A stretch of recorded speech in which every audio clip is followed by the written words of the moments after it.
और दूसरी बात पुण्यात्माओं, एक ये कॉमन सेंस की बात है जो आप लोगों ने विचार करनी चाहिए। आज तो धरती पे खुद संत रामपाल जी भगवान के रूप में वो कबीर परमात्मा प्रकट है। जब परमात्मा काल भगवान के सामने आए प्रथम बार जोगजीत रूप में, किस रूप में? अपने पुत्र जोगजीत के रूप में। अपने भाई का रूप बनाने के लिए भी ये विचार करने की बात है पुण्यात्माओं। इस काल भगवान ने 21 ब्रह्मांड के स्वामी ने अपने भाई जोगजीत का रूप बनाने के लिए, जोगजीत वाला रूप धारण करने के लिए भी इसने जोगजीत जी से आज्ञा लेनी पड़ी, उसने परमिशन लेनी पड़ी कि जी एक वरदान और दे दो, ये मैं आपका रूप बना सकूं। अभी आपने जो सुना सत्संग में, इसने जोगजीत जी से रूप मांगा, आज्ञा ली, पहले आदेश लिया। बगैर आदेश के, बगैर आज्ञा के जो काल भगवान अपने भाई का रूप नहीं बना सकता, वो अपने बाप का रूप कैसे बना लेगा? ये विचार करने की बात है, कॉमन सेंस की बात है। परमात्मा नहीं बताएंगे सत्संगों में, ये आपने निष्कर्ष निकालना पड़ेगा फिर।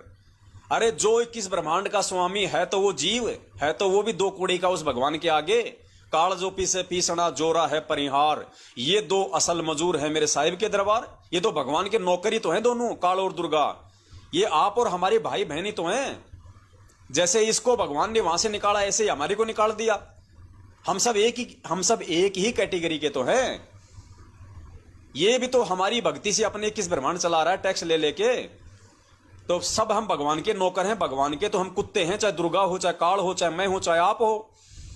तो जो 21 ब्रह्मांड का स्वामी अपने बड़े भाई जोगजीत का रूप भी बिना उसकी आज्ञा के नहीं बना सकता, सोचिए वो 21 ब्रह्मांड का स्वामी अपने बाप का रूप कैसे बना लेगा? संत रामपाल जी भगवान का रूप कैसे बना लेगा?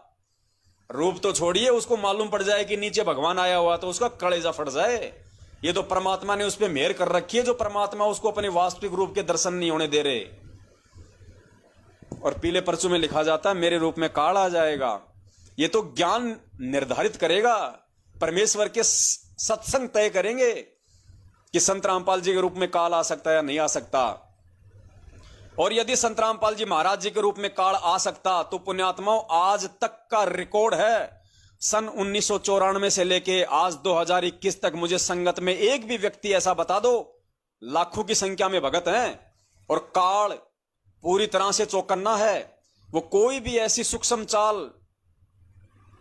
चाल चलने में वो कसर नहीं छोड़ रहा।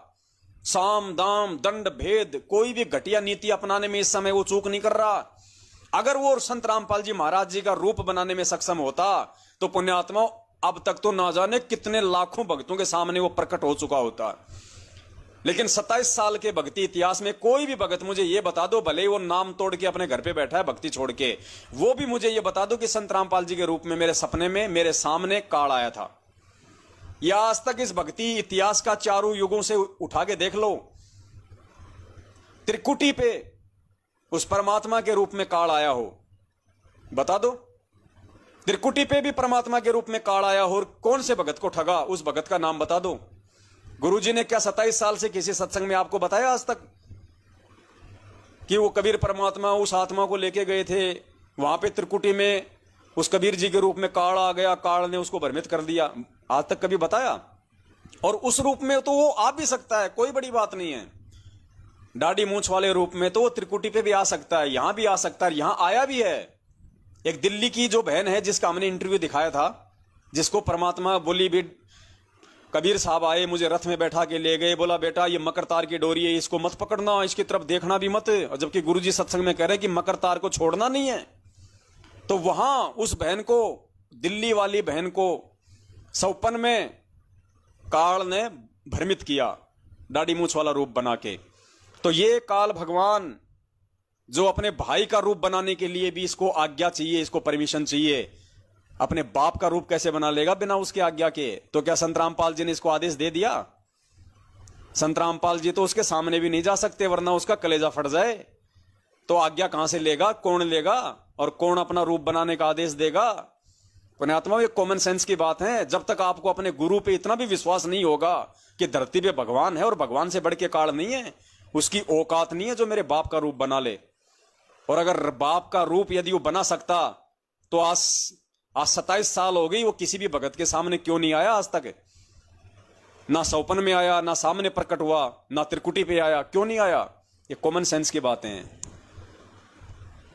पुण्यात्माओं, ये मेहर है परमपिता परमेश्वर जी की, जो मालिक ने हमें साध संगति के लिए मौका दिया है, जो आज हम इन चीजों को समझ पा रहे हैं।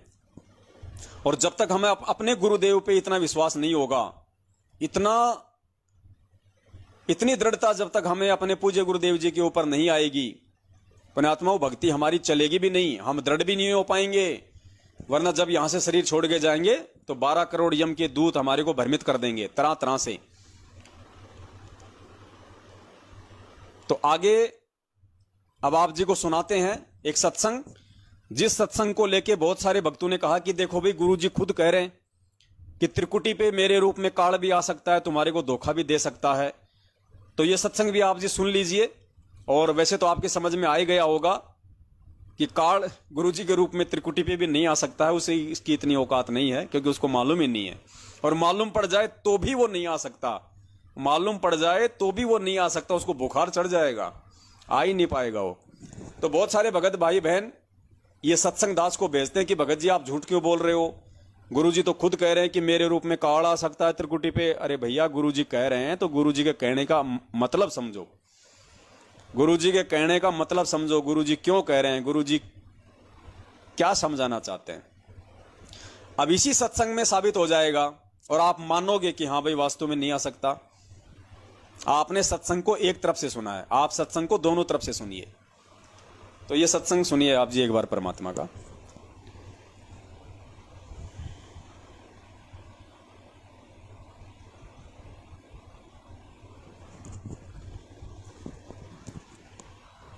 आपको एक और गाइडलाइन दी जाती है, आपको एक और हिदायत दी जाती है कि जब आप गुरु जी के पास जाते हो, प्रणाम करते हो, इस समझ लेना पुण्यात्माओं, परमात्मा की वाणी है कि गुरु गोविंद कर जानियो और रहियो आज्ञा माई, मिले तो दंडवत बंदगी नहीं पल पल ध्यान लगाए। अब जैसे आप यहां से जाओगे शरीर छोड़ के, ये तो छूटेगा, आपको मालूम है सबको। हम चाहते तो नहीं है कभी मृत्यु हो, लेकिन या तो होगी वो मालिक के आधार पे है। अब तो आप भक्त होगे, आपकी मृत्यु तो भगवान कबीर साहब के हाथ में है, आप कहोगे तब होगी, कई बार कह लोगे जब होगी। अब काल नहीं मार सकता आपको, अकाल मृत्यु नहीं मर सकते आप, अगर नियम ठीक रहे। अब बताओ, गुरुजी कह रहे हैं कि आप जब चाहोगे तब आपकी मौत होगी, अकाल मौत नहीं मर सकते, काल नहीं मार सकता आपको, काल हाथ नहीं लगा सकता। अब बताइए फिर ये कोरोना से ये हजारों भक्तों की अकाल मौतें हुई हैं, सारनाम तक की, वो काल ने हाथ क्यों लगा दिया भाई? वो महाराष्ट्र के 12 भक्तों की एक्सीडेंट में मौत हुए, काल ने क्यों पकड़ लिया भाई? बताइए। ये आज लोग मरने लग रहे हैं, भगत क्यों मार रहा है उनको काल? क्योंकि मैनेजमेंट खुद काल प्रेरित है, काल का एजेंट है, उसने सभी भक्तों की मर्यादा तुड़वा रखी है। कोई भी भगत परमेश्वर की मर्यादा में नहीं है, सत्सेवकों को छोड़ के, जो साध संगति से जुड़े हुए हैं। और जो लोग मैनेजमेंट के पीछे हैं और जो सोच रहे हैं कि हम तो भक्ति कर रहे हैं, पुण्यात्माओं आपकी बैटरी चल रही है, और जिस दिन बैटरी समाप्त हो जाएगी, आज से पहले भी वो भाई यही सोच रहे थे कि हम भी भक्ति कर रहे हैं। अभी 4-5 दिन पहले की न्यूज आपने देखी होगी, मध्य प्रदेश के बैतूल नामदान केंद्र पे कोई राजू दास नाम का कोई सेवादार था, 30-35 साल का, एक्सीडेंट में मौत हुई उसकी, ऑन द स्पॉट वहीं मर गया। मोटरसाइकिल से उसकी लाश की फोटो भेजी है भक्तों ने, खून से लथपथ रोड पे पड़ा है, मरा हुआ। क्यों मर गया भाई? वो तो सेवादार था, नामदान केंद्र पे सेवा कर रहा था। अरे जो खुद लोगों को नाम शुद्ध करवाता है उसका तो नाम खंड हो ही नहीं सकता, तो वो अकाल मौत क्यों मरा? बताइए। जब गुरुजी कह रहे मेरे भगत को काल हाथ नहीं लगा सकता, तो उसको किसने हाथ लगाया भाई? इतनी दर्दनाक अकाल मौत बेरहमी से एक्सीडेंट में मोटरसाइकिल से किसने मारा? पुण्यात्मा इस बहम में मत रहना, बैटरी चल रही है, जब तक चल रही है चाहे कितने कुकर्म करो भगवान हाथ ही नहीं लगाएगा। जिस दिन बैटरी डिस्चार्ज हो जाएगी उस राजू दास जैसी हालत होगी, कोई नहीं बचाएगा। और जो 90% संगत है मैनेजमेंट के पीछे चल रही है, आज उनके पास सिर्फ एक ही रास्ता है, यदि वो चाहते हैं आने वाले विनाश के समय में अपना बचाव करना, अपने परिवार का बचाव करना, सिर्फ एक ही कि साध संगति से जुड़ो, और साध संगति से जुड़ के और गुरुदेव को दंडवत प्रणाम करके अपने घर से परमेश्वर से नाक रगड़ के माफी मांगो कि परमात्मा जाने अनजाने में दास से जो भी गलतियां हो गई परमात्मा उनके लिए क्षमा प्रार्थी हूं। आगे परमात्मा सौपन में भी कभी काल एजेंट सतलोक आश्रम मैनेजमेंट वालों का और आपके कलयुगी परिवार वालों का, बेटा बेटी भाई बंधु रिश्तेदारों का सौपन में भी संग नहीं करूंगा। किसी को एक ज्योति पाठ और दान के नाम पे चवन्ने नहीं दूंगा जब तक आप नहीं आ जाओगे जेल से। और परमेश्वर ज्ञान को आधार बना के अपने सत्सेवक भाई बहनों के साथ साथ संगति से जुड़ के आपकी भक्ति करूंगा पुण्यात्माओं, तो आपका बचाव संभव है। अन्यथा इस बहम में मत रहना। उस बहम में जी रहा था वो राजू दास भी, बैतूल नामदान के अंदर सेवादार, जो 5 दिन पहले एक्सीडेंट में मरा है। वो महाराष्ट्र के भगत भी इसी बहम में जी रहे थे कि हम तो गुरुजी के दर्शनों के लिए जा रहे हैं हिसार जेल, हमारा तो गुरुजी का आदेश है तारीखों पे जाने का। फिर क्यों मरे 12 एक साथ, 3 की तो गर्दन धड़ से अलग हो गई, क्यों मरे ऐसी बेमौत। पुण्यात्मा ये विचार करने की बातें हैं। काल भगवान बुरी तरह से हावी है संगत पे, बुरी तरह से सत्सेवकों का बाल नहीं उखाड़ पाएगा वो जब तक मर्यादा में है। अगर मर्यादा कोई सत्सेवक भी तोड़ देगा उठा ले जाएगा, छोड़ेगा नहीं। सत्सेवकों पे तो विशेष तौर से उसकी पैनी नजर है कि ये आत्माएं मेरे जाल से बाहर कैसे हैं। तो सत्सेवकों को तो और ज्यादा विशेष मर्यादाओं में रहने की आवश्यकता है। सत्सेवकों ने तो जरा से भी मर्यादा भंग की तुरंत कान पकड़ के ले जाएगा, ध्यान रखना।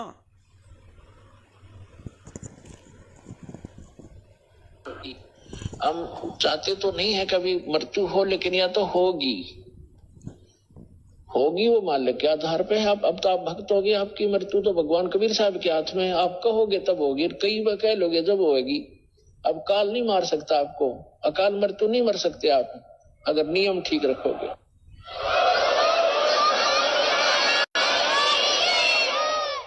तो ये तो हमने यहाँ से जाना पड़ेगा।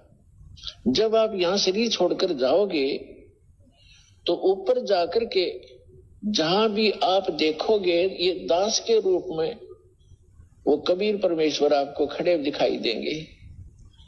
और जो काल के दूत यहाँ संत आए हैं उनके रूप में वो काल उनका रूप होगा, लेकिन काल ध्यान से सुनना पुण्यात्मा। यहां पे परमात्मा ज्ञान आधार से आपको बातें बता रहे हैं कि जब आप ये शरीर छोड़ के ऊपर जाओगे त्रिकुटी पे, तो गुरुदेव कह रहे हैं कि आपको मेरे रूप में तो मिलेंगे कौन? कबीर भगवान, यानी खुद वहां पे अपने गुरुजी ही मिलेंगे और कोई कबीर भगवान नहीं है।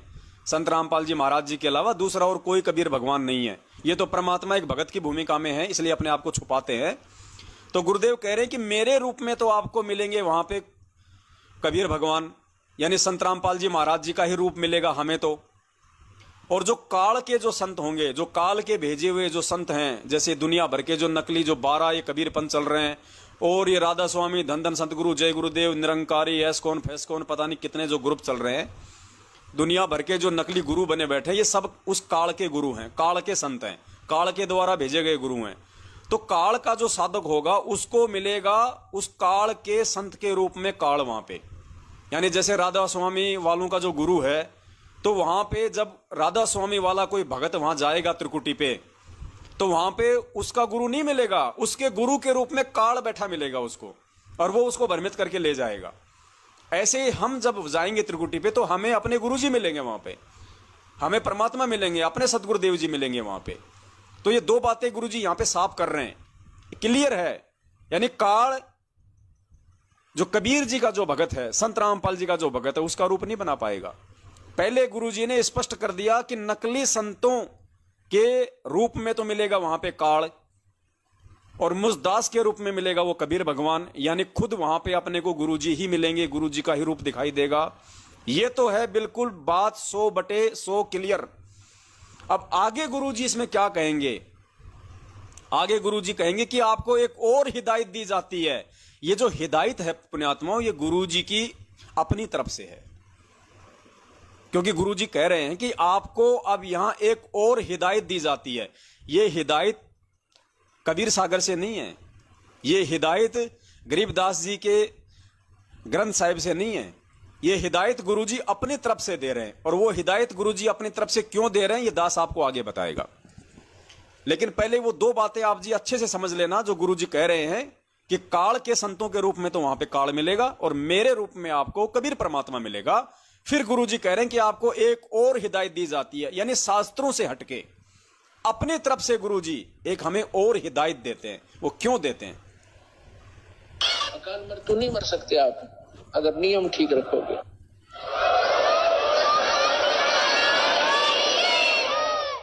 तो ये तो हमने यहां से जाना पड़ेगा।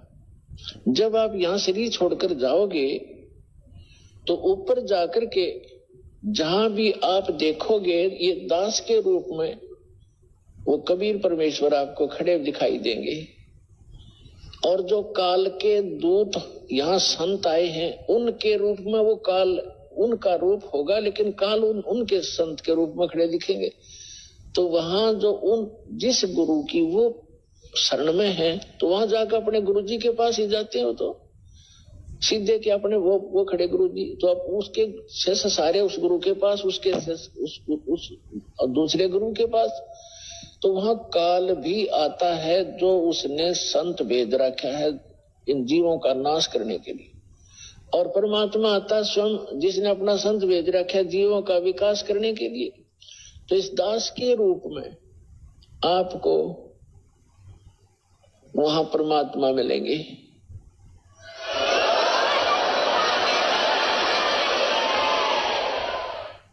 और आपको एक और गाइडलाइन दी जाती है। अब गुरुजी कह रहे हैं अपना फाइनल विधान बता के कि नकली संतों के रूप में तो काल आएगा, मेरे रूप में कबीर परमात्मा आएगा। उसके बाद गुरुजी कह रहे हैं कि अब यहां आपको एक और गाइडलाइन दी जा रही है। ये गाइडलाइन गुरुदेव की अपनी तरफ से है। ये गाइडलाइन गुरुदेव की अपनी तरफ से है, सिर्फ और सिर्फ आप और हमारे हृदय में ये भय बैठाने के लिए कि पुण्यात्माओं इस पृथ्वी लोक पे मुझे ही परमात्मा के रूप में स्वीकार कर लो। इस पृथ्वी लोक पे मेरे सिवा किसी और में भगवान मत देखो, किसी फोटो में भगवान मत देखो, वरना काल तुम्हें वहां पे भ्रमित कर देगा। इसलिए परमात्मा कह रहे हैं कि यहां तुम्हें एक और गाइडलाइन दी जा रही है। कौन सी? वही गाइडलाइन कि जब भी तुम अपने गुरुदेव को दंडवत करो तो मंत्र का जाप जरूर करो। यदि काल मेरे रूप में होगा तो उसका रूप वहां पे उभर के सामने आ जाएगा। तो ये भय बैठाने के लिए पुण्यात्माओं, आप और हमारे हृदय में ये जमाने के लिए कि इस पृथ्वी लोक पे रहते सहते मुझ रामपाल दास को कोई सामान्य व्यक्ति, सामान्य संत महात्मा मत समझो। मुझे कबीर परमेश्वर मान के मेरे साथ व्यवहार करो, मेरे साथ रहो, ताकि तुम्हें काल वहां पे भ्रमित ना कर सके। वरना यदि तुम्हारी आस्था यहां पे मेरे से हटकर किसी और में रही, और दूसरी आस्था पुण्यात्मा और रहेगी किसमें? अगर गुरुजी में हमारी पूरी आस्था नहीं है, गुरुजी को यदि हम पूर्णतया भगवान यहां पृथ्वी लोक पे नहीं मान रहे, तो दूसरे को हम मानेंगे किसको? ब्रह्मा विष्णु महेश को तो मान नहीं सकते। किसको मानेंगे? कागज वाली फोटो को, दाढ़ी मूछ वाली फोटो को ही हम भगवान मानेंगे फिर गुरुजी के अलावा, और किसी को नहीं मान सकते। तो गुरुजी फिर कह रहे हैं कि फिर वहां पे तुम्हें काल ठग लेगा, फिर वहां पे काल ठग लेगा दाढ़ी मूछ वाले रूप में आके। और भगत भी, और गुरुजी भी उस भगत की परीक्षा ले सकता है, ऐसे कमजोर भगत की जिसने 2 नावों में आजीवन सवारी की है, गुरुजी को भी मानता रहा, कागज की फोटो को भी मानता रहा। ऐसे भगत की खुद संत रामपाल जी महाराज ही, वो कबीर परमात्मा ही काल का रूप धारण करके उसको फेल करने के लिए, उसको अपनी औकात याद दिलाने के लिए कि बेटा मैंने क्या हिदायत दी थी नीचे, तूने फॉलो नहीं किया ना, तो कागज की फोटो का भी तू प्रकट दिवस तू मनाता रहा, और मेरे को भी तुम मेरे गुरुदेव भगवान की ताली पीटता रहा संध्या आरती में। लेकिन ना तो तूने मुझे भगवान माना, ना तूने कागज की वाली फोटो को माना। बेटा 2 नावों की सवारी की थी ना, ले अब नीचे पटक। तुरंत काल का रूप दिखा के परमात्मा नीचे पटक देगा, क्योंकि विधान परमात्मा ने पूरा करना पड़ेगा। तो सुनिए परमात्मा जीवों का विकास करने के लिए। तो इस दास के रूप में आपको वहां परमात्मा मिलेंगे।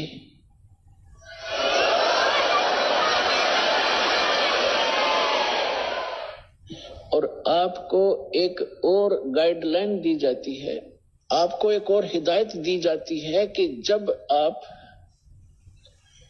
गुरुजी के पास जाते हो, प्रणाम करते हो, तो उसमें एक अभ्यास बनाओ कि सतनाम का सुमन अवश्य करें। प्रथम नाम मिला है तो प्रथम का अवश्य करें। जैसे प्रणाम करते करते भी आप एक सांस का सेवन आसानी से कर सकते हो। और उससे क्या होगा, जैसे यहाँ तो आपका अभ्यास बना रहेगा, भक्ति तो करनी है, तो उससे क्या होगा, जैसे आप सतलोक वहां जाओगे, एक तिरकुटी एक इंटरनेशनल एयरपोर्ट समझ लो तिरकुटी, जब वहां पहुंचोगे तो वहां आपको परमात्मा मिलेंगे इस दास के रूप में, और वहां काल भी धोखा देने के लिए इस दास का रूप बना सकता है। तो उसमें आप जी ने सिमरन करना है सतनाम का, क्योंकि वहां जाएगा तो सतनाम ही होगा आपके पास, सारनाम तो होगा ही होगा, सतनाम भी होगा। तो सतनाम का और सारनाम का जाप करना है। तो सतनाम का जाप करने मात्र से, और प्रथम मंत्र भी अगर प्राप्त है, इसमें प्रथम और लास्ट 2 मंत्र हैं इस 7 मंत्रों में, तो ये दोनों मंत्र भी गजब के मंत्र हैं। इनका भी जाप करने से क्या होगा, यदि सामने काल परमात्मा की बजाय स्वयं आकर के दास का रूप बनाकर खड़ा हो जाएगा, तो इस सिमरन से उसका तुरंत चेहरा बदल जाएगा, उसके ऊपर का आवरण हट जाएगा, उसकी वास्तविकता वो भूंडी शकल दिखाई देगी, फिर आप अपने आप दूर हो जाओगे। अब काल तो गुरु जी का रूप बना ही नहीं सकता, क्योंकि उसको पता ही नहीं है। ये परमात्मा ने पहले ही स्पष्ट कर दिया। अगर उसको मालूम पड़ जाए कि भगवान धरती पे है, उसका तो कलेजा फट जाए, तो वो कैसे रूप बना लेगा। पुण्यात्माओं, ये विधि है। गुरु को कीजिए दंडवत कोटि कोटि प्रणाम। हम गुरुदेव को जब दंडवत करते हैं, पुण्यात्माओं, गुरुदेव को दंडवत करते समय मंत्र का जाप करना, ये कंप्लीट ये दंडवत की विधि है।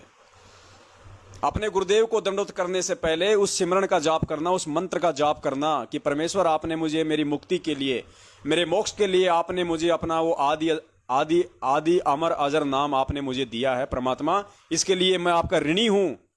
इस भाव से उस मंत्र का जाप करके फिर हमने अपने पूज्य गुरुदेव जी के चरणों में दंडवत प्रणाम करना है। क्योंकि वो जो 2 मंत्र हैं सतनाम के, वो दोनों मंत्र उस परमात्मा के नौकर के हैं। एक मंत्र है काल भगवान का, एक मंत्र अक्षर पुरुष का, तो वो भी उस परमात्मा के ही चरणों के कुत्ते हैं, उसी परमात्मा के चरणों की धूल हैं। ये दंडवत की जो है एक कंप्लीट विधि है। इस विधि से जब हम अपने पूज्य गुरुदेव जी को दंडवत प्रणाम करेंगे तो हमारा दंडवत प्रणाम सफल होता है, हमारा दंडवत प्रणाम कंप्लीट होता है। हमने ये सोच के वो दंडवत प्रणाम करते समय मंत्रों का जाप नहीं करना, और ना मन में ये कभी भाव लाना कि मेरे गुरु के रूप में काल आ जाएगा, अगर काल होगा तो उसका चेहरा सामने आ जाएगा। नहीं, अगर ये सोच के करोगे तो आपको हमेशा शंका रहेगी। अगर ये सोच के आप जी मंत्र जाप को करोगे तो पुण्यात्माओं, आप अपने गुरु पे कभी भी विश्वास नहीं कर पाओगे। हमने केवल ये सोच के वो मंत्र जाप करने हैं। पहले दंडवत प्रणाम करने से पहले जो विधि गुरुदेव ने बताई है वो हमने अवश्य करनी है, सबने करनी है, उसके बिना दंडवत ही नहीं करना हमने। जब भी हम अपने पूज्य गुरुदेव जी जब सामने हों और गुरुदेव को जब हम दंडवत करें, या हम अपने घर पे जो दरबार है वहां हम गुरुदेव को दंडवत करें, तो पहले जिसको जो भी मंत्र मिला हुआ है, जिसको प्रथम में नाम मिला हुआ है, जिसको सतनाम मिला हुआ है, सारनाम तो इन लोगों ने फर्जी दे रखा। अगर गुरुजी ने आपको यदि सारनाम दे रखा है, चाहे कुछ भी मंत्र दिया हो, उस सारनाम का जाप करना है। तो गुरुदेव को हम जब भी दंडवत करें, चाहे उनके स्वरूप को करें चाहे साक्षात करें, तो पहले हमने मंत्रों का जाप करना है गुरुदेव के आदेश अनुसार। लेकिन यह सोच के नहीं करना कि कहीं गुरुजी के रूप में कहीं वो काल ना खड़ा हो, फिर तो आप अपने बाप पे शक कर रहे हो, आप अपने गुरु पे शक कर रहे हो, संदेह कर रहे हो। हमने ये सोच के करना है कि ये दंडवत की कंप्लीट विधि है, इसके बिना दंडवत मेरा अधूरा माना जाएगा। ये सोच के कि परमेश्वर ना आपने मुझे ये जो मंत्र दिया है मेरे आत्म कल्याण के लिए, इसके लिए मैं आपका ऋणी हूं परमात्मा, ये सोच के, ये कंप्लीट विधि जान के दंडवत प्रणाम की कि मैं उस सारी सृष्टि के रचनहार उस कबीर भगवान के चरण कमलों में दंडवत कर रहा हूं। तो उस मंत्र का ये जाप करो पहले, और जाप करके फिर हमने अपने पूज्य गुरुदेव जी को दंडवत करना है, जो विधान परमात्मा ने बताया है। क्योंकि अब आप साथ संगति से जुड़ गए हो, अब आपको परमेश्वर ने अपने तत्व ज्ञान से परिचित कर दिया है, अब आपने अपने मन में यह शंका या भय रख के दंडवत प्रणाम करते समय मंत्र जाप नहीं करना कि कहीं गुरुजी के रूप में काल ना हो। फिर तो आप अपने बाप पे शक कर रहे हो, जब आपको इतना विश्वास नहीं है। जब गुरुजी ने कह दिया कि उस काल को अगर मालूम पड़ जाए कि भगवान धरती पे आया हुआ है तो उसका कालजा फट जाए, तो तेरे गुरु का रूप कहां से बना लेगा? उसकी औकात कहां है तेरे गुरुजी के आसपास भी आने की, उसके सामने भी खड़ा होने की? तो यदि आप ये सोच के दंडवत प्रणाम करते हो कि अगर काल होगा तो उसका रूप उतर जाएगा, इसका मतलब दंडवत प्रणाम करने से पहले तो आप अपने गुरुजी को काल के रूप में देख रहे हो। आपको विश्वास ही नहीं है। यानी वो मंत्र जाप करने से पहले और दंडवत करने से पहले तो आपको विश्वास ही नहीं है कि मेरे सामने जो खड़ा है काल है या गुरुजी है। तो बताइए, आप तो अपने बाप पे शक कर रहे हो। कैसे फिर कैसे आप एक विश्वासी भगत आप जी कहला सकते हो? यानी दंडवत करने के बाद ही आपको विश्वास होगा कि हां गुरुजी थे भाई। उससे पहले तो आप खुद अपने गुरु को काल समझ रहे हो। पुण्यात्माओं, हम सत्सेवक हैं। हमारी रग रग में, हमारी नस नस में यह समा जाना चाहिए कि धरती पे कबीर भगवान प्रकट है, गुरुदेव कबीर परमेश्वर हैं, भगवान है धरती पे मेरा गुरु। ये मेरा सौभाग्य है। काल तो आसपास भी नहीं फटक सकता, ना सौपन में, ना धरती पे, ना त्रिकुटी पे। ध्यान रखना। तो हमने केवल अपने पूज्य गुरुदेव जी के प्रति ही अपना समर्पण भाव रखना है। अपनी श्रद्धा, अपनी लगन, अपनी निष्ठा, सब कुछ। कागज की फोटो को हमने घर में कोई स्थान नहीं देना है, क्योंकि वो रूप परमात्मा का नहीं है। गुरुदेव ने स्पष्ट कर दिया अपने सत्संगों में। और वो रूप हमने इसलिए भी नहीं रखना क्योंकि वो रूप में काल हमें भ्रमित भी कर सकता है, उस रूप में काल हमें ठग भी सकता है। और वो रूप हमारे घर में रहेगा तो जरूर हमारी उसमें आस्था रहेगी। इसलिए हमने उस फोटो को बिल्कुल वहां से हटा देना है। यदि किसी के दरबार में दाढ़ी मूछ वाली फोटो है तो ससम्मान उसको वहां से हटा देना है। बहते हुए जल में उसको प्रवाह कर देना है। कहीं आते जाते समय बहते हुए नहर में या नदी में उसको प्रवाह कर देना है। किसी नाले में प्रवाह नहीं करना, गंदे नाले वाले में नहीं। जो बहता हुआ जो पानी होता है, नहर है, कोई नदी है, वहां हमने उसको जल प्रवाह कर देना है। और केवल अपने मन मंदिर में, अपने दरबार में, अपने घर पे, अपने दिलो दिमाग में, अपने अंतरात्मा में अपने पूज्य गुरुदेव जी को ही बैठा के रखना है। और जिस घट में आपका गुरु बैठा है, फिर काल की क्या औकात, उस घट में काल आ जाए, क्या औकात फिर। और आज तक आया है तो कोई एक तो बता दो, कोई 27 साल में अगर काल ये रूप बनाने में सक्षम होता या काल किसी भगत के सौपन में आने में सक्षम होता तो 27 साल हो गई, किसी एक के तो आया होता। कोई एक भी तो बता दो खड़ा होके सत्संग में या संगत में कि साहब गुरुजी के रूप में काल आए थे। कोई तो बता दो। पुण्यात्माओं, इतना विश्वास होगा तब ये भक्ति आगे चलेगी। अगर हम गुरुजी को सामान्य व्यक्ति मान के चलेंगे, कबीर परमात्मा का भेजा हुआ दूत मान के चलेंगे, संदेश वाहक मान के चलेंगे, तो हो गई हमारी भक्ति पूरी। फिर तो ये जो हिदायत जो दी है हमें परमात्मा ने कि दंडवत करते समय आपने मंत्र का जाप करना है, वो सिर्फ और सिर्फ इसलिए कि हमारा दंडवत कंप्लीट हो। क्योंकि जब हम मंत्र का जाप वो करेंगे, सतनाम का जब हम जाप करेंगे अपने गुरुदेव को दंडवत करते समय, तो गुरुजी ने क्या बताया? सतनाम का जाप होता है 3 विधि से, सुरति, नृत्य, मन और पवन। 4 विधि से, सुरत, नृत्य, मन और पवन। यानी सारा जो ध्यान है वो उन मंत्रों पे होगा और अपने गुरु चरणों में होगा। तो इतने ध्यान से जब हम अपने गुरुदेव को दंडवत करेंगे तो वो कंप्लीट वो दंडवत माना जाता है। उसका लाभ मिलता है, उस दंडवत का लाभ मिलता है। फिर हमें ये दिन में 20 बार हम जो दंडवत करते हैं उठते बैठते, इसका कोई लाभ नहीं है। दंडवत की कुछ मर्यादाएं हैं। आधीनी के साथ, विनम्रता के साथ गुरु को भगवान मान के दंडवत करोगे। उन मंत्र, जो भी मंत्र आपको मिला है, पहले उस मंत्र का जाप करके, जिस भी विधि से वो मंत्र जाप किया जाता है, सुरति, नृत्य और मन से, जो प्रथम नाम है, सुरति, नृत्य, मन और पवन से जो है सतनाम बताया गुरुजी ने, और जिनको सार नाम दिया है परमात्मा ने, उसकी क्या विधि बताई है, उस विधि से जब हम एकाग्रचित होके अपने गुरुदेव के चरण कमलों में ध्यान लगा के जब हम उनको दंडवत करेंगे, तब वो दंडवत की जो वो यज्ञ है, उस यज्ञ का हमें फल मिलेगा। और इस भाव से जब हम गुरुदेव को हम दंडवत करेंगे तो काल आपके घट में समा ही नहीं सकता। और काल तो वैसे आ ही नहीं सकता, परमात्मा ने स्पष्ट कर दिया, कलेजा फट जाएगा, कलेजा। अब एक उदाहरण और देते हैं आपको कि स्वयं वो परमात्मा ही अपने कच्चे पक्के से भगत की परीक्षा लेने के लिए ज्योति निरंजन का रूप बना लेता है, क्योंकि परमात्मा समर्थ है, ये किसी का भी रूप बना सकता है, इसको आज्ञा लेने की आवश्यकता नहीं है। संत रामपाल जी महाराज जी को यानी उस कबीर परमात्मा को काल का रूप बनाने की परमिशन लेने की आवश्यकता नहीं है। वो ब्रह्मा विष्णु महेश का रूप बना सकता है, वो किसी का भी रूप बना सकता है, देवी देवता का रूप बना सकता है, अपने भगत का रूप बना सकता है।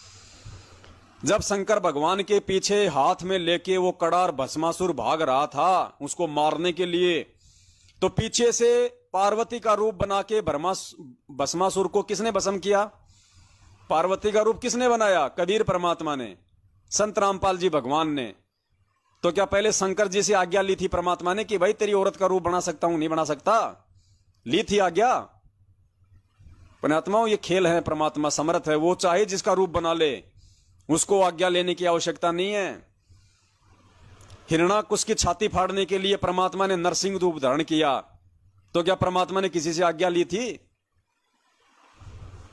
पुण्यात्माओं, ये समर्थ भगवान है, ये किसी का भी रूप बना सकता है। और एक सत्संग दास ने आपको सुनाया था गुरुदेव का, आदरणीय गरीबदास जी महाराज जी का।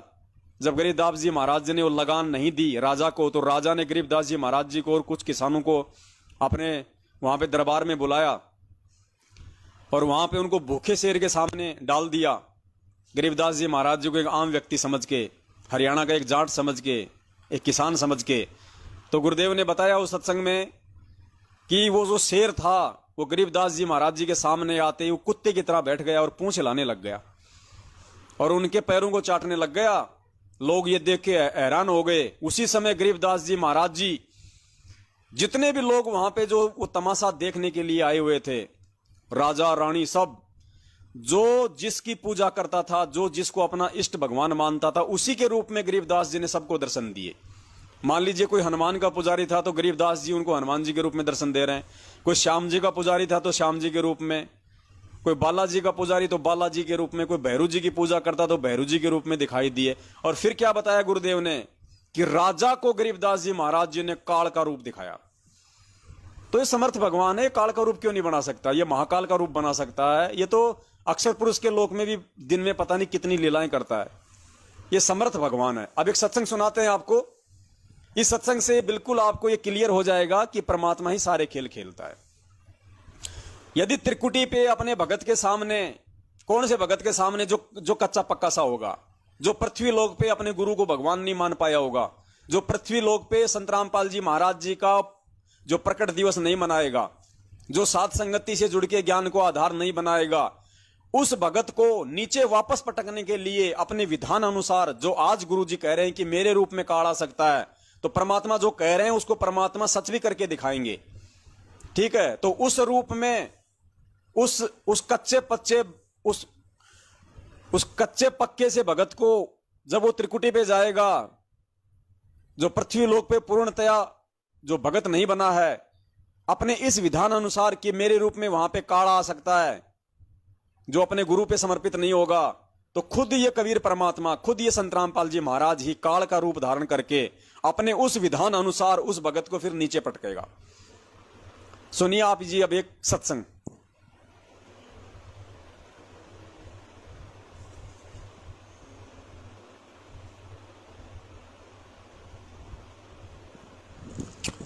जाति हमारी जगत गुरु, परमेश्वर है पंथ। यहां पे पूज्य गुरुदेव जी रामानंद जी और कबीर साहिब जी का जिक्र करते हुए हमें समझाना चाह रहे हैं, और इस सत्संग के माध्यम से फिर पूज्य गुरुदेव जी कह रहे हैं कि उस कबीर परमेश्वर ने कहा रामानंद जी को कि रामानंद, जिस ज्योत स्वरूप भगवान ज्योति निरंजन की तू पूजा करता है, जिसको तू भगवान मानता है, वो भी मैं ही हूं। ज्योति निरंजन यानी काल, जिस काल की पूजा करता है ना, वो भी मैं ही हूं। पुण्यात्मा ध्यान से सुनना परमात्मा का सत्संग, क्योंकि परमात्मा की एक वाणी है, वो आपको बाद में बताएंगे। पहले आप जी सुनिए परमात्मा के सत्संग, जिसमें परमात्मा स्पष्ट कह रहे हैं रामानंद जी को 650 साल पहले कि भैया तू समाधि में तू जिस ज्योति निरंजन की तू जो रूप देखता है, उसका जो प्रकाश देखता है, वो ज्योति निरंजन भी मैं ही हूं। क्या बोले, कौन तुम्हारी जाति है, कौन तुम्हारी जात है, कौन जात कुल पंथ है, कौन तुम्हारा नाम है। गरीबदास आधीन गति ही बोलत है बलिजान। कौन जात कुल वंश है, कौन जात कुल पंथ है, और कौन तुम्हारा नाम, क्या नाम है तेरा और क्या तेरा मंत्र है। पंथ माने वे ऑफ वर्शिप, कौन से रास्ते की, कौन सी मार्ग से तू भक्ति कर रहा है। कौन जात कुल पंथ है, कौन तुम्हारा नाम है। दास गरीब आधीन गति ही बोलत है बलिजाम।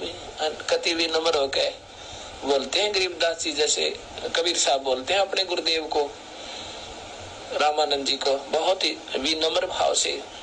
जात हमारी जगत गुरु परमेश्वर है पंथ, दास गरीब लिखत पड़े है नाम निरंजन कंथ। कहने लगे, रामानंद जी कहने लगे कि जात हमारी जगत गुरु, अगर मेरी जाति पूछे तो मैं जगत गुरु सारी सृष्टि का रचनहार। अथर्ववेद कांड नंबर 1 का अनुवाक नंबर 1 में बृहस्पति ही जगत गुरु, वो कबीर परमेश्वर है। जात हमारी जगत गुरु परमेश्वर है पंथ। मेरा जो वे ऑफ वर्शिप का है परमेश्वर का है, ईश्वर और परमेश्वर, ब्रह्म परब्रह्म पूर्ण ब्रह्म, सरपुरुष अक्षर पुरुष निरक्षर पुरुष, वो नी अक्षर पुरुष परम अक्षर पुरुष। मैं उस परम अक्षर पुरुष का, परमेश्वर का मार्गदर्शन करता हूँ, मेरा वो पंथ है।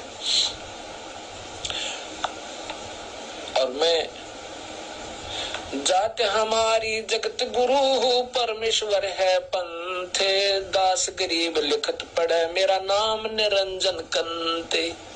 और मैं खुद सारी सृष्टि का रचनहार, क्योंकि ये काल ज्योत भगवान को ज्योत स्वरूपी हृदय में ज्योति देखी, अंदर ज्योति देखी, मेडिटेशन में ज्योति देखी, इस काल से ऊपर बुद्धि नहीं इनकी। तो कबीर साहब ने कहा कि जिसको तुम ज्योत निरंजन कहते हो वो भी मैं ही हूँ। प्रधानमंत्री राष्ट्रपति कह सकता कि मुख्यमंत्री भी मैं हूँ, और होम मिनिस्टर स्पष्ट कर दिया पुण्यात्माओं परमपिता परमेश्वर ने कि भाई तू हृदय में तू जिसकी ज्योति देखता है ना, वो ज्योत निरंजन भी मैं ही हूं। फिर परमात्मा ने आगे राष्ट्रपति का उदाहरण दिया कि राष्ट्रपति और प्रधानमंत्री जो होता है, जैसे प्रधानमंत्री होता है देश की सर्वोच्च शक्ति है, तो प्रधानमंत्री ये कह सकता है कि मैं ही मुख्यमंत्री हूं, मैं ही जिला कलेक्टर हूं, मैं ही सरपंच हूं, मैं ही एमएलए हूं, मैं ही एमपी हूं, क्योंकि वो सबसे ऊपर होता है। वो जब चाहे जिस विभाग को अपने हाथ में ले सकता है, क्योंकि राष्ट्रपति और क्योंकि जो प्रधानमंत्री होता है उसमें मुख्यमंत्री की भी पावर होती है, प्रधानमंत्री के अंदर एक एमएलए की भी पावर होती है, एक एमपी की भी पावर होती है, एक सरपंच की भी उसमें पावर होती है, जिला कलेक्टर की भी उसमें पावर होती है। लेकिन एक जिला कलेक्टर ये नहीं कह सकता कि मैं प्रधानमंत्री हूं, एक मुख्यमंत्री नहीं कह सकता कि मैं ही प्रधानमंत्री हूं, लेकिन प्रधानमंत्री कह सकता है कि मैं ही मुख्यमंत्री हूं, क्योंकि जो मुख्यमंत्री है वो प्रधानमंत्री के अधीन होता है। इसी प्रकार ये जो एक कबीर परमात्मा है, ये सारी सृष्टि का रचनहार है। ये जब चाहे जिसका रूप बना सकता है, जब चाहे जिस रूप में कोई भी लीला कर सकता है, लेकिन ये देवी देवता उस परमात्मा का रूप नहीं बना सकते, ये दुर्गा उस कबीर परमात्मा का रूप नहीं बना सकती, ये काल भगवान उस परमात्मा का रूप नहीं बना सकता।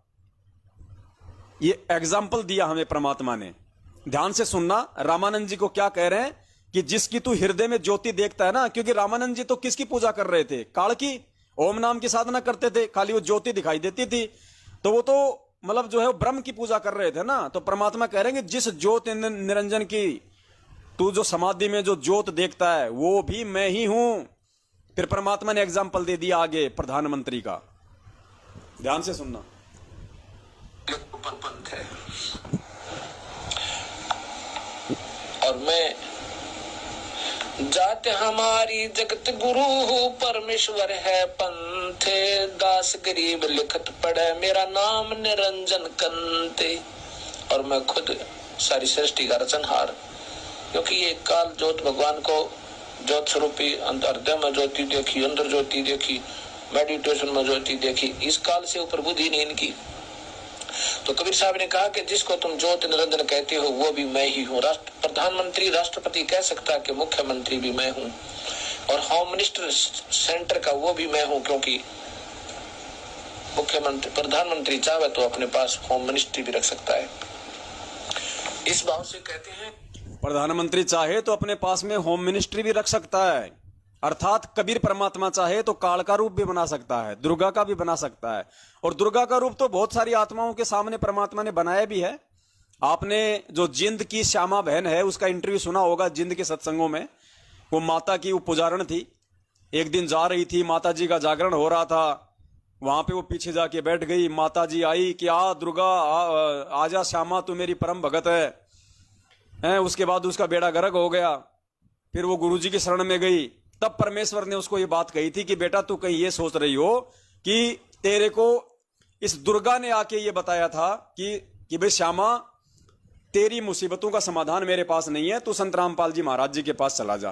क्योंकि उसने श्यामा ने अपने इंटरव्यू में बताया कि जब मैं हर प्रकार से मैं दुखी हो गई, मैं परेशान हो गई, मेरी दुकान बिक गई, मेरा मकान बिक गया, मेरा पति जेल चला गया, तो मैंने माताजी से कहा कि माताजी मैंने ऐसा कौन सा ज्यादा बुरा काम कर दिया, मैं तो तेरी भक्ति तो कर रही थी, मेरे इतने बुरे दिन क्यों आए। तो श्यामा ने कहा कि माता प्रकट हुई और माता ने कहा कि श्यामा तेरी मुसीबतों का समाधान मेरे पास नहीं है, तू उसी संत रामपाल जी के पास वापस चले जा जहां तेरे को वो एक बहन लेके गई थी पहले और तूने नाम नहीं लिया था। तो उसने जाके अपने गुरुजी से नाम ले लिया, संत रामपाल जी भगवान से। उसके बाद उसको गुरुजी ने बताया कि श्यामा तू कहीं ये सोच रही हो कि तेरे को उस दुर्गा ने ये बताया हो।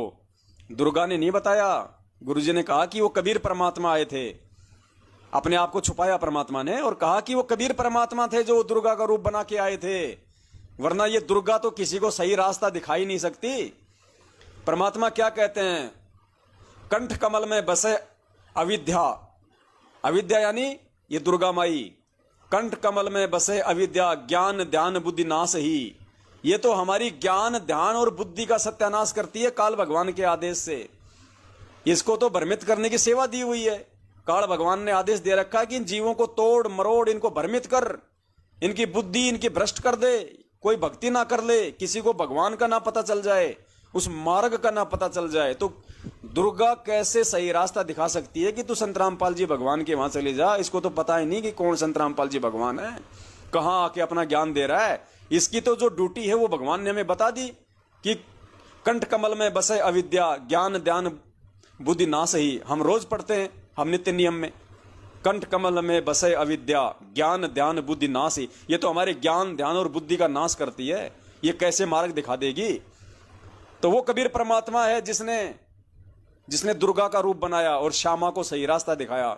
ऐसे ही वो परमात्मा जब चाहे काल भगवान का त्रिकुटी में रूप बना ले, जब चाहे यहां रूप बना ले, उसकी अपनी मौज, उसकी अपनी मर्जी। तो पुण्यात्माओं, इस प्रकार से परमपिता परमेश्वर जी के आशीर्वाद से हमने इस बात को समझना है। और जब तक हमारे हृदय में इतना विश्वास भी नहीं होगा अपने गुरुदेव के प्रति कि धरती पे मेरे गुरुदेव के अलावा कोई भगवान नहीं है, कोई परमात्मा नहीं है, और ये मेरा परम सौभाग्य है जो परमात्मा ने मुझे अपनी शरण में लिया, परमेश्वर ने मुझे दीक्षा दी, परमात्मा ने मुझे ये भक्ति का सौभाग्य दिया, परमेश्वर ने मुझे अपने चरण कमलों में जगह दी, अपने चरणों में परमात्मा ने मुझे धूल समझ के जगह दी। और पुण्यात्माओं, इस भगवान को दंडोत करते समय यदि हम ये शंका करेंगे कि पता नहीं सामने खड़ा हुआ व्यक्ति मेरा गुरुजी है या काल भगवान है, तो हम काहे की भक्ति करेंगे, हम काहे के भगत हैं, हम जिंदगी में कभी सतलोक नहीं जा पाएंगे। हमने अटूट श्रद्धा, अटूट विश्वास, अटूट समर्पण अपने गुरुदेव के प्रति लाना है, अपने दिल में, अपने दिमाग में। और किसी के लिए इस हृदय में कोई जगह नहीं होनी चाहिए, कोई जगह नहीं होना चाहिए। जिस घट में भगवान बैठ गया वो घट मंदिर बन गया, मंदिर। उस मंदिर में तो रोंग विचार भी नहीं आने चाहिए, उस घट में तो किसी अन्य के लिए कोई जगह भी नहीं होनी चाहिए। अरे जब हम मर्यादा में हैं, हम गुरुदेव के कहे अनुसार भक्ति कर रहे हैं, हम गुरुदेव के सत्संग रूपी वचनों पे चल रहे हैं, हम किसी भी पेड़े पर्चे को नहीं मानते, हम किसी फर्जी ऑडियो को नहीं मानते, हम गुरुजी के सत्संगों को मानते हैं। तो ऐसे भगत के रूप में, ऐसे भगत के पास में काल आ कैसे जाएगा? और आ गया तो उसका बिगाड़ क्या लेगा? आ गया तो बिगाड़ क्या लेगा? पहली बात तो आ ही नहीं सकता, और आ गया तो काल तो आ नहीं पाएगा। अगर आपकी कोई परीक्षा लेगा तो आपका गुरु लेगा कि देखिए आपको मेरे ऊपर आपको कितना विश्वास है।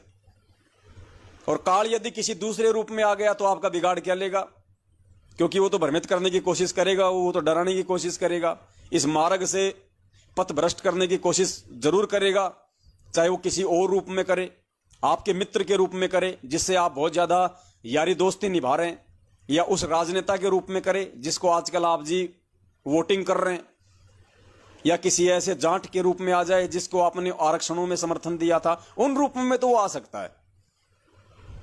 आपके यार दोस्त रिश्तेदारों के रूप में तो आ सकता है जिनके ऊपर आप जी पूरी तरह से आश्रित हैं। आपके किसी ऐसे मित्र के रूप में भी आ सकता है काल, जिस मित्र के ऊपर आप बहुत ज्यादा आसक्त हैं। और गुरुदेव ने सत्संग में क्या बताया कि इस मार्ग में आने के बाद यदि कोई तुम्हारा यार दोस्त या कोई मित्र है, या तो उसको भगवान के मार्ग में लगा दो, वरना वो तेरा दोस्त एक दिन तेरे लिए जी का झंझाड़ बन जाएगा। इस भक्ति मार्ग में आने के बाद अपने गुरु को ही अपना यार बनाओ, अपने गुरु को अपना दोस्त बनाओ, अपना मित्र बनाओ, अपनी माँ बनाओ, अपना बाप बनाओ। इस भक्ति मार्ग में आने के बाद यदि तुम जगत वालों से यार दोस्ती निभाओगे, काल तुम्हें ठग लेगा। गुरुदेव ने क्या बोल रखा है सत्संग में,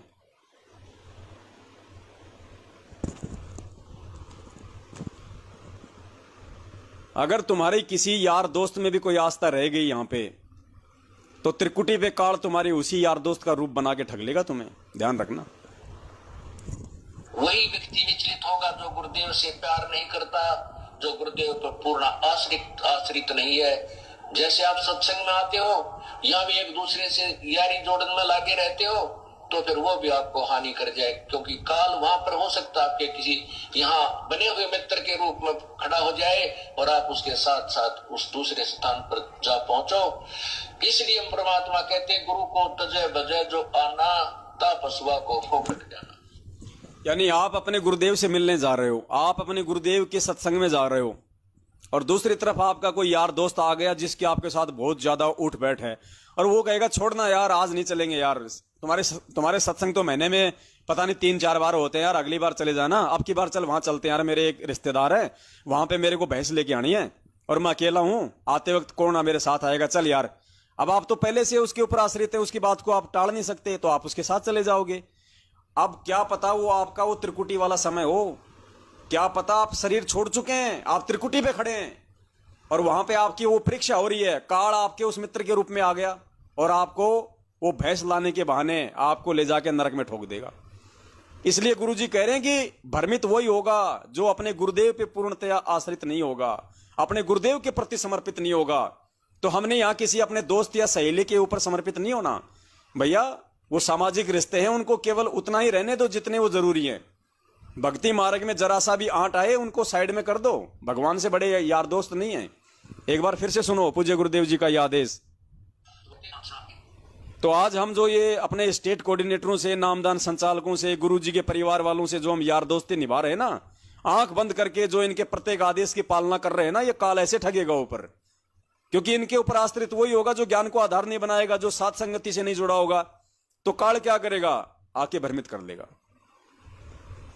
और पुण्यात्माओं, ये पवन दास आपने भूलकर भी पुण्यात्माओं केवल परमेश्वर के ज्ञान को आधार बना के, ये पवन दास आपको जिस दिन भी इस परमात्मा के ज्ञान के विरुद्ध कोई बात बताए, कोई चीज बताए और जिसका कोई सबूत ना हो, पुण्यात्माओं उस दिन टोका टाकी कर देना। और वो बात बिल्कुल आपने नहीं माननी है 1% भी भूल कर भी।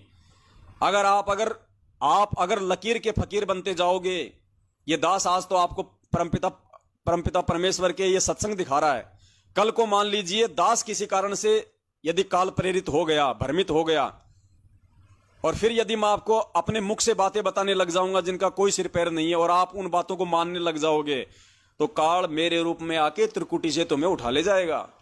क्योंकि तुम्हारी आदत बन जाएगी कि पवन दास जो बोल रहा है बिल्कुल सही बोल रहा है, और बिना प्रमाणों के तुमने मेरी बात पे तुमने यकीन कर लिया, गुरुदेव के ज्ञान को आधार तुमने बनाया नहीं, तो मेरे रूप में आके भी तुम्हें काल वहां से उठा ले जाएगा। अर्थात तुम्हारे किसी भी यार दोस्त और मित्र का रूप बना के वो तुम्हें भ्रमित कर सकता है। तो चाहे पवन दास हो, चाहे श्याम दास हो, चाहे मोहन लाल हो, चाहे मोहन भगोड़ा हो, चाहे गुरुजी का बेटा बेटी हो, चाहे आपका कोऑर्डिनेटर हो, केवल वही बात मानी जाएगी जो बातें गुरुदेव के सत्संगों से मेल खाएंगी। इसके अलावा चाहे कोई जी हो, कितना ही बड़ा जी हो, अगर कोई गुरुजी के सत्संगों के विपरीत बात बोलता है, उसी समय tata bye bye. Bhagat ji बात समझ में नहीं आ रही? ना ना ना ना, ये बात बिल्कुल मान्य नहीं होगी आपकी। बाकी बातें बिल्कुल स्वीकार्य हैं क्योंकि गुरुदेव के ज्ञान से मेल खाती हैं। ये बातें आप जो बोल रहे हो भगत जी बिल्कुल समझ से बाहर है बड़े भाई। नहीं नहीं नहीं, ये बात नहीं मानूंगा। इसमें कोई यारी दोस्ती नहीं चलेगी, ध्यान रखना। इसमें कोई शर्मा शर्मी नहीं करनी है कि भगत जी को मना कैसे करें। आज मना नहीं कर पाओगे, कल को त्रिकुटी पे भी नहीं कर पाओगे और काल ठग ले जाएगा। सुनो पूज्य गुरुदेव जी के मुख कमल से। वही व्यक्ति विचलित होगा जो गुरुदेव से प्यार नहीं करता, जो गुरुदेव पर पूर्ण आश्रित नहीं है। जैसे आप सत्संग में आते हो, यहाँ भी एक दूसरे से यारी जोड़न में लागे रहते हो, तो फिर वो भी आपको हानि कर जाए, क्योंकि काल वहां पर हो सकता है आपके किसी यहाँ बने हुए मित्र के रूप में खड़ा हो जाए और आप उसके साथ साथ उस दूसरे स्थान पर जा पहुंचो। इसलिए हम परमात्मा कहते हैं, गुरु को तजय बजय जो आना, तापसवा को फोकट जाना। तो पुण्यात्माओं, साथ संगति का मतलब यही है कि हमारे अंदर कोई भी वीक पॉइंट ना रह जाए। जब हमारा समय आ जाए, जब हमारा ऊपर चलने का समय हो, तो कोई भी वीक पॉइंट ना रहे, काल किसी भी तरीके से हमारे को ठग ना पाए। इसीलिए गुरुदेव ने हमें ये अनमोल सत्संग सुनाए, जिनको हम इस कान से सुनते हैं और इस कान से निकाल देते हैं। विचार नहीं कर पाते गुरुजी कहाँ क्या संकेत कर रहे हैं, परमात्मा हमें क्या समझाना चाह रहे हैं।